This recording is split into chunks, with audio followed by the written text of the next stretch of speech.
At the House Oversight Committee's first hearing on the impeachment inquiry of President Joe Biden, Alexandria Ocasio-Cortez undermined the suitability of the Republican witnesses with a simple question: are there any first-hand witness accounts of crimes committed by the President of the United States presented in your testimony today? Jonathan Turley, the conservative legal scholar who the Republicans have called a witness, was asked by Ocasio-Cortez. He replied that he wasn't. The two other Republican witnesses were also asked the same question by Ocasio-Cortez. The fact that Bruce Dubinsky and Eileen O'Connor received the same answer immediately undermines their usefulness as witnesses in the Biden case. Must watch. Happened just now. Enjoy hearing your thoughts. Please leave comments. Thanks. Thank you, Mr. Chair. Now, it has been repeated, and I would also like to repeat that the allegations being presented by the majority are extremely serious, and the prospect of impeachment is also a gravely serious matter, which has been echoed by our witnesses today. And any serious impeachment investigation or inquiry relies on firsthand sworn testimony of witnesses to high crimes or misdemeanors. Today, the Republican majority has called in 3 witnesses to advance their case. Mr. Turley, I have a simple question for you. In your testimony today, are you presenting any firsthand witness account of crimes committed by the President of the United States?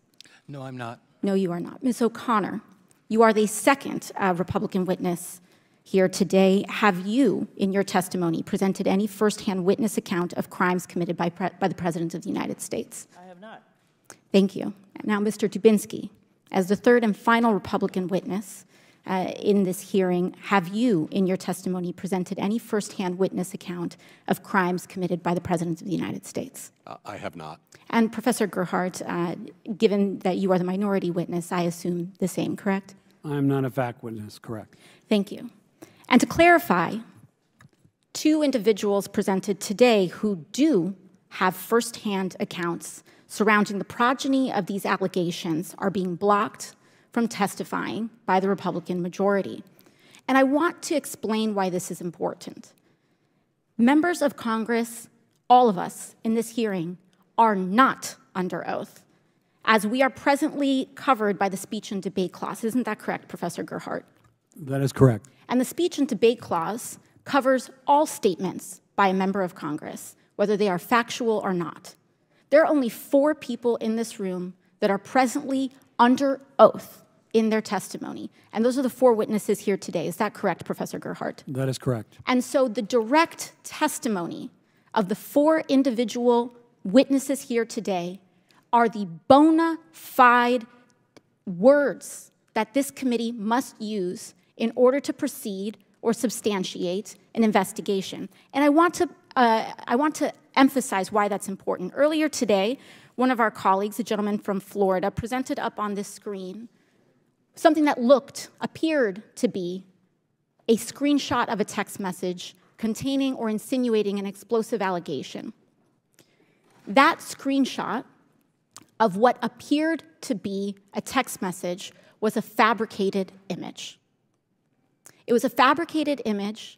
I don't know where it came from. I don't know if it was the staff of the committee, but it was not the actual direct screenshot from that phone. And in fact, I would like to submit to the committee the actual full context from the Ziegler Affidavit number 1, Exhibit 402, of the full text of that exchange. Do I have permission from the chair?